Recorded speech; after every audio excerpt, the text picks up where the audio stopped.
Hola amigos, bienvenidos a un nuevo programa de Escena del Crimen, un programa creado con mi amigo Ricardo Nievas, con el único propósito de comunicar, transmitir y divulgar las ciencias forenses, más específicamente las ciencias de la criminalística.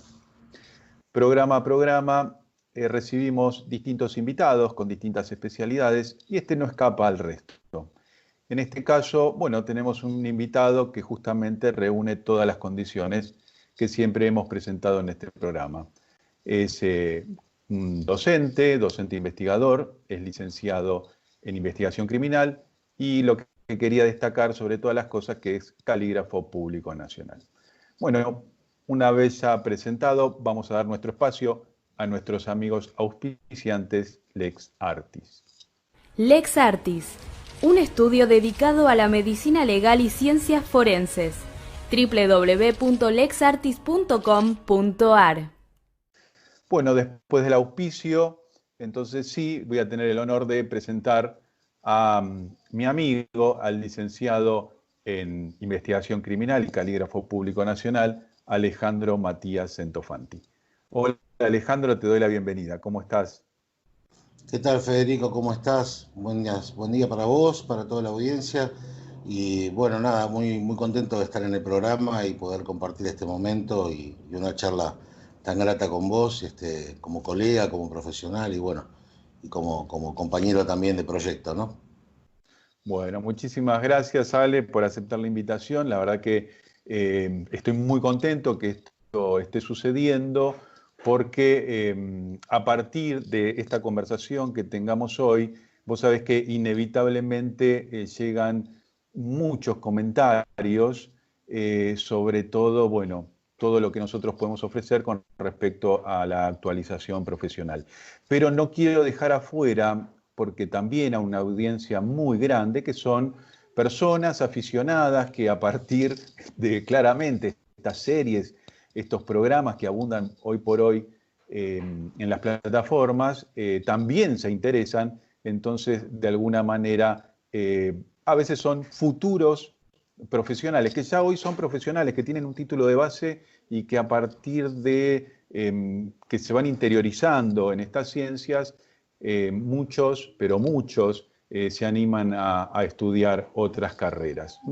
Así que, bueno, Alejandro, sin hacer mucho más introducción, la idea era justamente esta, que podamos tener una conversación que empiece de manera introductoria, por eso, para este público que estaba mencionando, para el profesional, también para la empresa y los estudios jurídicos, quería hacer esta introducción. Quería saber un poco sobre la actividad del perito calígrafo. ¿Qué es lo que hace? ¿Cuáles son sus incumbencias? Si están amparados por una ley, si hay una ley que los regula. ¿Qué me puedes decir de eso, Alejandro? Bueno, Federico, la verdad que la profesión de perito calígrafo, de calígrafo público, en realidad desempeña la actividad tanto en el ámbito judicial, brindando asesoramiento técnico al juez, como en el privado. Trabaja sobre los análisis de textos, de firmas de papeles, de impresiones de cualquier tipo. Hay dos leyes nacionales que regulan el ejercicio de la profesión.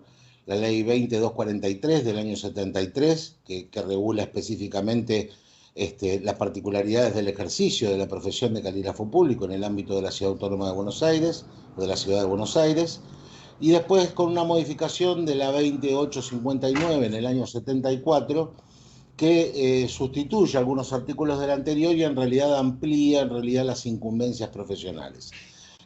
Más que nada, para tenerlo en claro y así a grandes rasgos, obviamente lo que hay que tener como base de competencia es en realidad la intervención en los pleitos, como dije recién, judiciales como particulares, y después tenemos la verificación de autenticidad de firmas, de textos en documentos manuscritos, mecanografiados impresos, físicas y químicas, agregados, eliminación o sustitución de expresiones, o signos de alteraciones patológicas en la escritura. En todos los casos también trata de determinar la autoría de los escritos y de los documentos. También en una cuestión también un poco más ampliatoria, para redondear un poco el esquema, tenemos la autenticidad de trazos manuscritos, textos y firmas, impresiones de todo tipo, Y también compete la autenticidad, obviamente, de determinar la antigüedad relativa, absoluta, de un escrito, el orden de prelación, obviamente por las escrituras mediante revenido, escrituras borradas, testadas, obliteraciones, o por tratamiento químico. Y bueno, también intervenimos en las condiciones de seguridad del papel moneda, como así también en el análisis de documentos históricos. Así que a grandes rasgos esto es obviamente la competencia del perito calígrafo.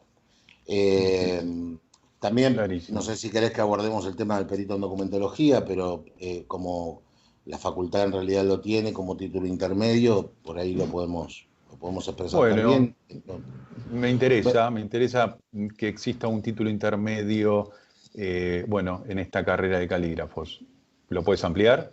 Sí, sí, de hecho el instituto universitario en realidad comienza primero con las especialidades periciales, obviamente trabajando sobre la base de lo que era el sistema escopométrico, ¿no? En realidad, como líder en Policía Federal en la parte de identificación de cosas, y básicamente el perito calígrafo en realidad queda en realidad como un título de pregrado superior, y el intermedio es el de perito en documentología. La cuestión particular básicamente trabajan sobre el mismo aspecto, con la diferencia que el calígrafo en realidad está un poco más evolucionado respecto de lo que es los problemas de la escritura, cuestiones particulares obviamente que hacen a la grafología, a la anatomía y fisiología humana, a la historia de la escritura, y a la parte obviamente caligráfica, en particular en cuanto a lo que es confección de diplomas, por ejemplo, y el perito en documentología en realidad está más ligado obviamente a la identificación de documentos y a la identificación de manuscritos, pero por el sistema escopométrico, que en realidad es este sistema que te comentaba recién y que, bueno, obviamente lo postula el Instituto Universitario de la Policía Federal, que básicamente es la ciencia escopométrica que viene de la terminología de Scopene y Metrón, en realidad, que es observar y medir. En realidad es la observación o medida de la observación o la observación de las medidas, si se quiere como término, y básicamente lo que consiste es un peritaje propuesto desde la comparación de las cosas, basándose en las medidas y detalles precisos e identificativos del objeto de estudio. La aplicación está muy ligado a la investigación criminal sobre la parte de las evidencias físicas, y por ende también posee un lugar privilegiado en los estudios de los criminalistas. Clarísimo, muy bien desarrollado. Creo que de esta manera inevitablemente queda todo bastante muy relacionado, independientemente de cuando uno habla de escopometría, de la pericia caligráfica, de la documentología. De alguna manera había algunas observaciones para hacer, pero claramente estamos hablando casi te diría de lo mismo.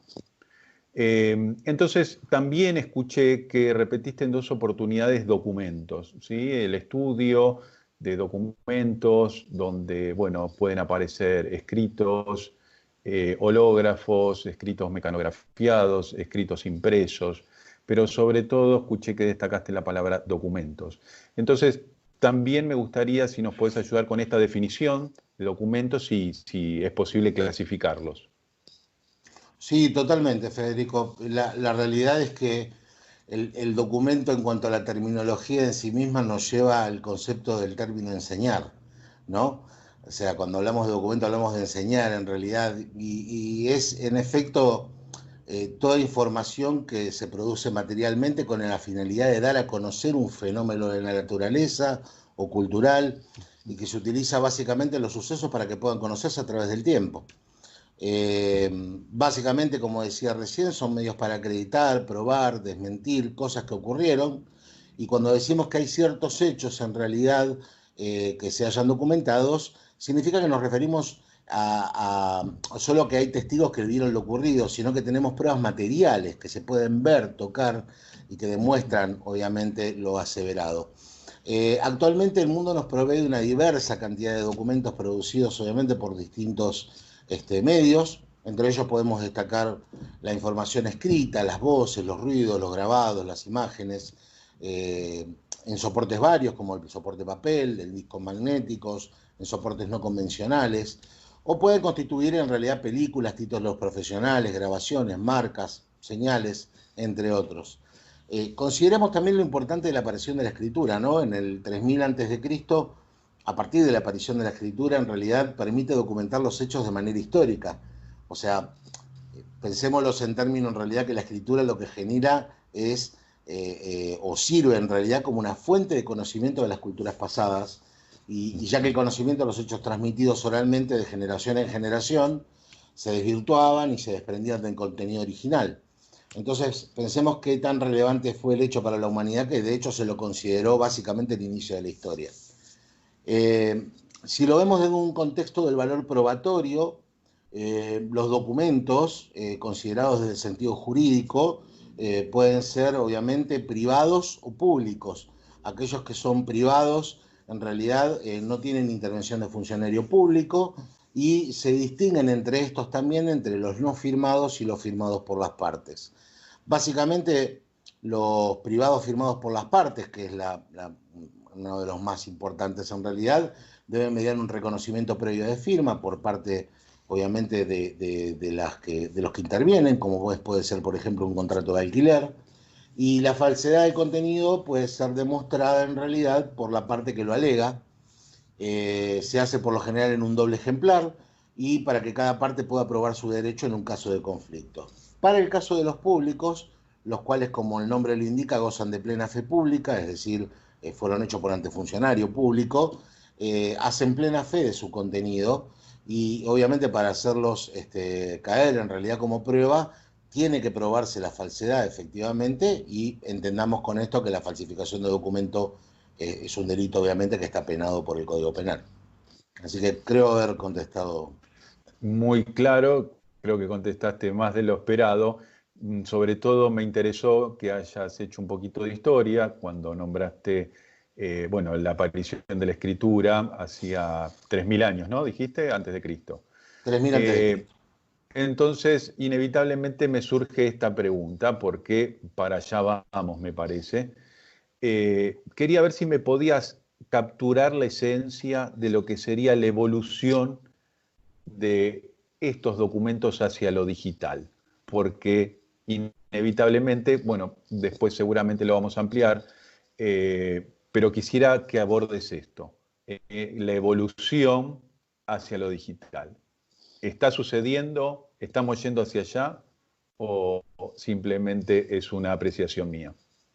No, indefectiblemente estamos yendo hacia ese lugar. Yo te decía anteriormente que el hito histórico en realidad que marcó el comienzo de la historia fue en el 3000 a.C. con, obviamente, el desarrollo de la escritura. Pero tampoco hay que negar que en el 1450, en el siglo XV, cuando Gutenberg crea la imprenta en Alemania, obviamente marca el inicio de la Edad Moderna. O sea, hablamos de acontecimientos en realidad que tuvieron un importante contexto histórico, y no solamente desde el contexto histórico, sino que aparte generaron un cambio en la sociedad, ¿no? Un cambio en la forma de pensar, un cambio en la alfabetización, un cambio en las ideas. Entonces, lo primero que tenemos que tener en consideración, obviamente, era la primera parte del documento escrito por sí mismo, ¿sí? Donde había procesos primarios, donde había pinturas rupestres, ideogramas. Después pasamos a la alfabetización, obviamente con los primeros registros de escrituras manuscritas, la imposición de marcas personales que después fueron evolucionando a lo que es hoy lo que se conoce como la firma, ¿sí? Pero la característica particular es que a partir de la imprenta en realidad empezamos con un proceso de alfabetización, como decía antes, y la transmisión de ese conocimiento a través de los textos a toda la humanidad. También hay que considerar la evolución histórica desde la máquina de escribir, la invención de la máquina de escribir convencional, o sea, la escritura mecanográfica, como se la conoce, es importantísimo desde el punto de vista comercial y de la sociedad, del avance comercial y de la sociedad. Permitió que vos y yo generáramos un contrato y lo pudiéramos poner en una escritura legible, mecanografiada, y pudiéramos obviamente hacer tantas copias, juntamente con el papel de calco, hacer tantas copias como quisiéramos, que son más o menos contemporáneos.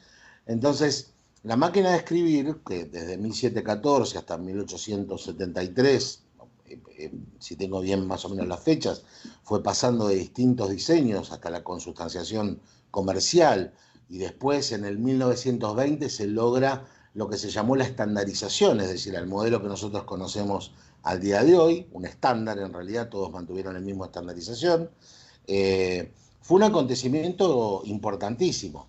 Otro acontecimiento también, Federico, que no podemos dejar de tomar en consideración y que resulta muy, muy importante, es el advenimiento de los ordenadores, de las computadoras. Primero como computadoras, que en el 1936 eran del tamaño de habitaciones o más, a hoy, a lo que se llegó en el año 1983 con el ordenador personal, ¿no? Con la PC de escritorio, que también marcaron un hito histórico porque esto nos metió en la era digital y nos metió obviamente en la compilación de información, registración y comunicaciones.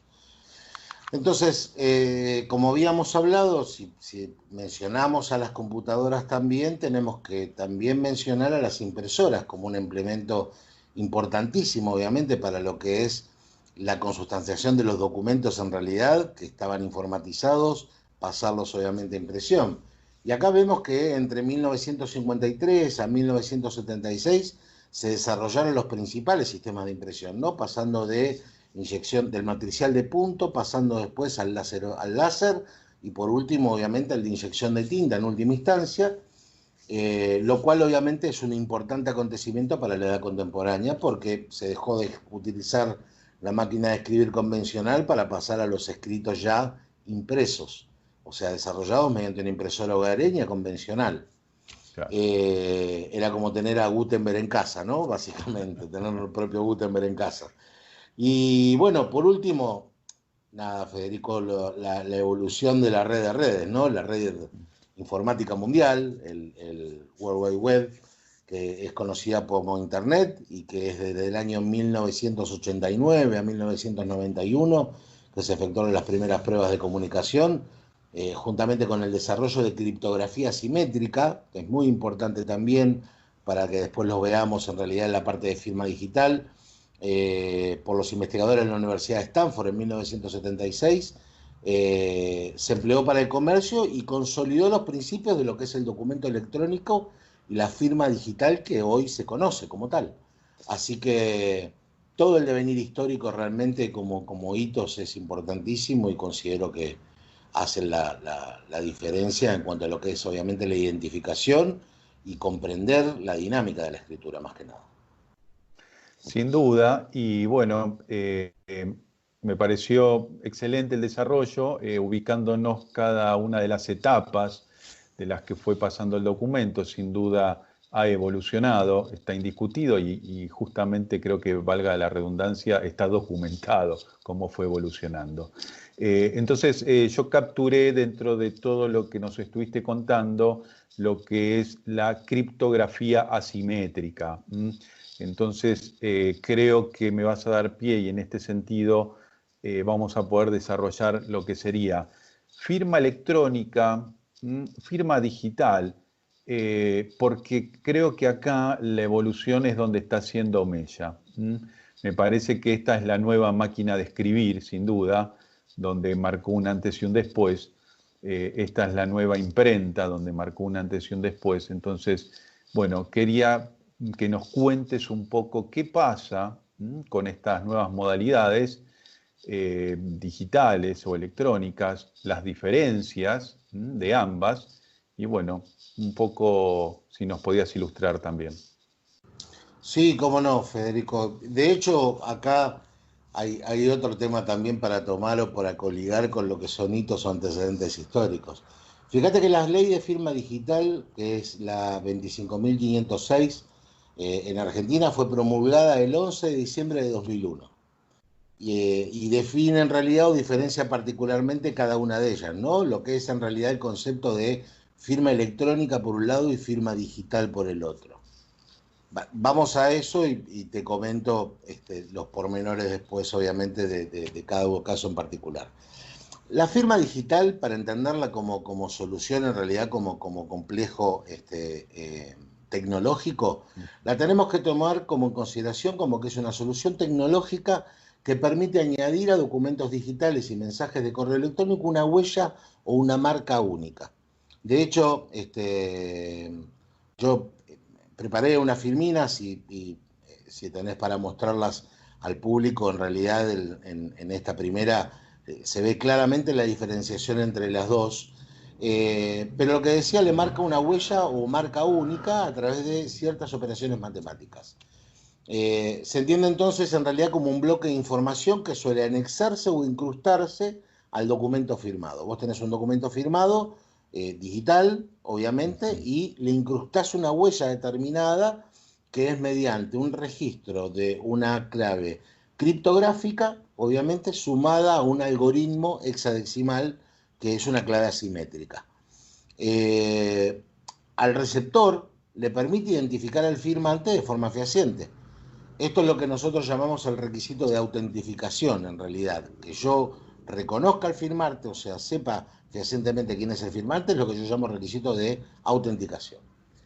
Asimismo, puedo asegurarme, como receptor también, que el contenido no fue modificado luego de la firma y sin dejar una evidencia plasmada en realidad de esa modificación, lo cual se llama el requisito de integridad. Entonces dijimos, autenticación por un lado, integridad como segunda instancia. Un tercer circuito, en realidad un tercer requisito que tiene en realidad la firma digital, es el que uno debe tener garantías de que la firma se realizó bajo el control absoluto del firmante. Es decir, el firmante tuvo intervención directa y obviamente controló la operatoria. Esto se lo llama requisito de exclusividad. Reiterando entonces, autenticación, integridad, exclusividad. Y por último, el más importante, y es el que valida en realidad la firma digital por sobre la electrónica, es que el origen de la firma y la integridad del mensaje ante terceros, de modo que el firmante no pudo negar o repudiar su existencia o autoría. Esto quiere decir que el firmante no desconoce, no tiene capacidad de desconocerla, salvo que la denuncie por falsa, ¿sí? Esto es lo que se llama el requisito de no repudio. Estos 4 requisitos deben estar sí o sí en la firma digital. La firma electrónica, por su parte, es el conjunto de datos electrónicos integrados, ligados o asociados de manera lógica a otros datos electrónicos. Esto está utilizado por el signario como un medio de identificación que carece de alguno de los requisitos legales para ser confirmado como firma digital. Entonces, debe poseer al menos, para ser considerada como tal, propiedades de autenticación o integridad, y la diferencia es que la firma digital se realiza con un certificado válido emitido por un certificador licenciado, ¿sí? La clave criptográfica que decías vos es el hash, sumado obviamente a la validación de las 2 llaves, una llave pública y una privada, y esto nos garantiza el sellado o el cierre en realidad y la cadena de custodia, que es lo que hoy se conoce como blockchain, en realidad a lo largo de todo lo que es el proceso de validación de firma digital. Importantísimo tenerlo en cuenta porque en realidad después vamos a ver dónde entramos nosotros en realidad como validadores desde el punto de vista forense. Pero básicamente la operatoria de la firma digital, para entenderla, en cuanto a huella criptográfica y en cuanto a huella electrónica, es lisa y llanamente esta.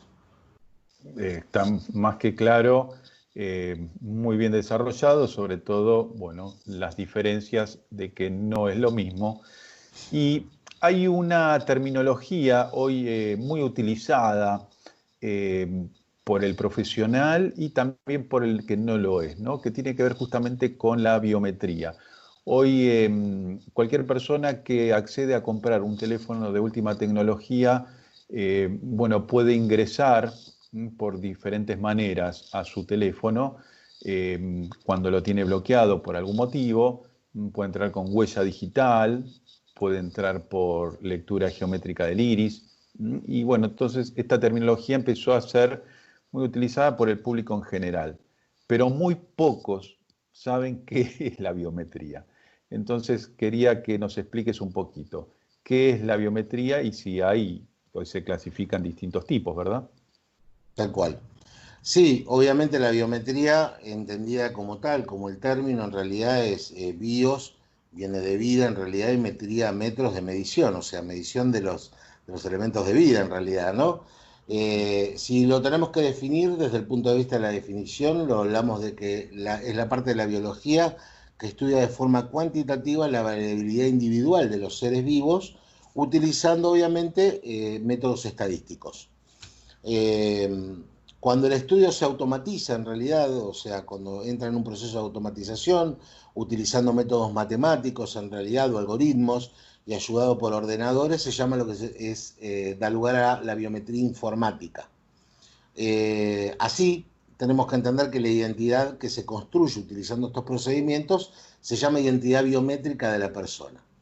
Para explicarlo más coloquialmente, básicamente, y que sea totalmente entendible, lo que hace la biometría es una serie de medidas de características específicas que permite la identificación de personas utilizando dispositivos electrónicos que las almacena, las resguarda. Esta identificación se genera a partir de comparar en realidad características físicas específicas de cada persona con un patrón conocido o almacenado en una base de datos. Así tenemos que tener en consideración que los lectores biométricos identifican a la persona por lo que es, llámese las manos, los ojos, las huellas digitales, la voz, el rostro, la firma. Y un sistema biométrico, básicamente, o sea, hablábamos de los lectores, el sistema biométrico es un procedimiento automatizado que realiza tareas de biometría, básicamente, y basa sus decisiones de reconocimiento mediante una característica personal, que puede ser reconocida y o verificada de forma automatizada. Con lo cual, si lo tenemos que dividir en grupos, tenemos dos grandes grupos de biometría. Tenemos por un lado la biometría estática, ¿sí?, que es la fisiológica, y por el otro lado tenemos la biometría dinámica, que es la biometría conductual, la que se modifica por factores de temperamento o conducta. La fisiológica en realidad corresponde a la fisiología en realidad o la antropometría y que está vinculada obviamente a las medidas humanas. El primero en realidad, el que es fisiológico o estático, se basa en las medidas o los datos de parte del cuerpo, como dije recién, y lo más importante son las medidas de las huellas dactilares, el iris, la retina, la mano y el rostro, que son básicamente los que se están utilizando hoy para todo lo que es el sistema de identificación estática. Si vamos al segundo, que es la biometría dinámica, que es la conductual, se basa en las medidas o datos de acciones de la persona, ¿sí? Y acá hay que tomarlo en consideración porque la gente dice, ¿cómo puede ser? Bueno, indirectamente en las características físicas la persona releva estos datos, es decir, permite ver estas acciones, y estas son, por ejemplo, el uso de la voz, el tipeo, la forma de mecanografiado, la forma de tipeo de un teclado, por ejemplo, o inclusive la firma de la persona, que obviamente es importantísima en cuanto a lo que permite revelar desde los datos obviamente personales como la identificación. Clarísimo, entonces no me queda más que preguntarte respecto a, bueno, al desarrollo clarísimo que hiciste de la biometría en sus clasificaciones, y quería profundizar en lo que nos interesa hoy, que es la escritura y la firma. ¿Pueden considerarse como una forma de identificación desde este punto de vista? Federico, definitivamente que sí. La identidad conocida como tal es efectivamente el conjunto de características y particularidades de origen congénito adquirido que hacen que una persona o cosa sea ella misma con prescindencia de otra cosa de la misma especie, o sea, de otra de la misma especie. A lo que vamos es, proviene etimológicamente del latín idem, que significa lo mismo, y entonces, a ver, es la cualidad inherente a cada ser o cosa, de ser igual a sí mismo y diferente a los demás. Esto es lo que se conoce en realidad técnicamente como el principio de mismidad, ¿no? En cuanto a la identificación. Y aparte se subdivide la identidad humana en 4 características, ¿no? Que tenemos por un lado la identidad física, la identidad psíquica, la identidad biográfica y por último la identidad gráfica. Entonces, en esta última particularmente, la identidad gráfica, y como dije en la pregunta anterior, está condicionada por factores de temperamento y conducta, pero por ello, dentro de las biométricas es considerada en la clasificación de conductual o dinámica. Sin lugar a dudas, permite identificar a la persona por sus producciones manuscritas o signarias. Eso que no quepa ninguna duda, y así el desarrollo de las tecnologías de información y comunicaciones nos han permitido evolucionar a lo digital para capturar las particularidades de forma y formación del grafismo, pudiendo mensurar a través de la captura digital de firmas, o comercialmente conocido como el Signature Pad, pudimos registrar en las mismas un sistema en línea que mediante un software de aplicación permite obviamente el registro del diseño de la firma del manuscrito hológrafa y su mensuramiento de características íntimas, lo que se llama en realidad grafométricamente o grafometría, logrando identificar varianzas, alternancias de presión, velocidad, ubicación del espacio, los trazados físicos, aéreos, periféricos, tiempo y secuencias de ejecución, con lo cual obviamente todo este contexto brinda a la ciencia pericial caligráfica una aportación de importantísimas herramientas para la valoración y para la identificación.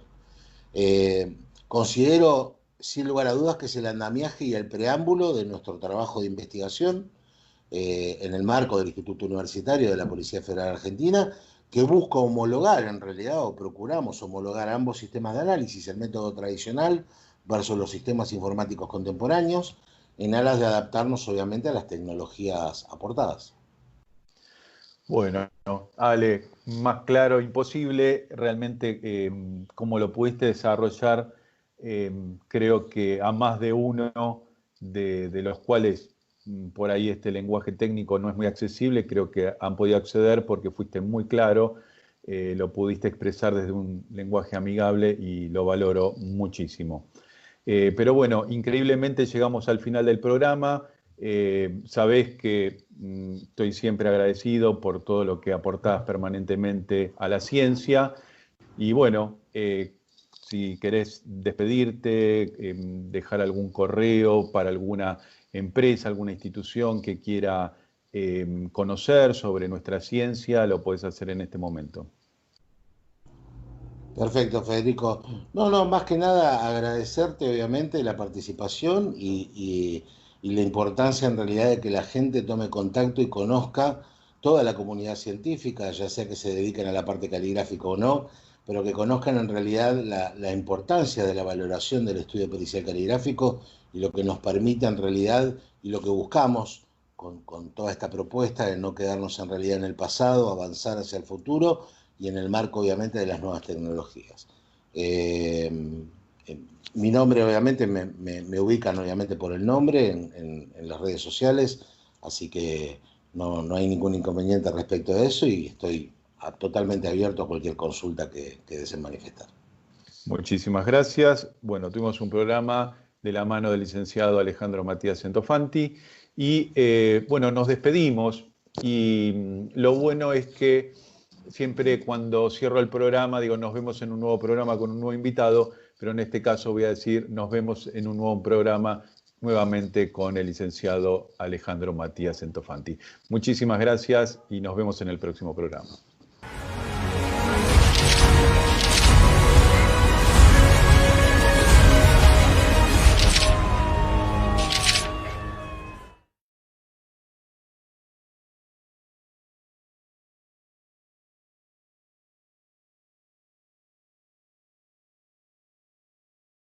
you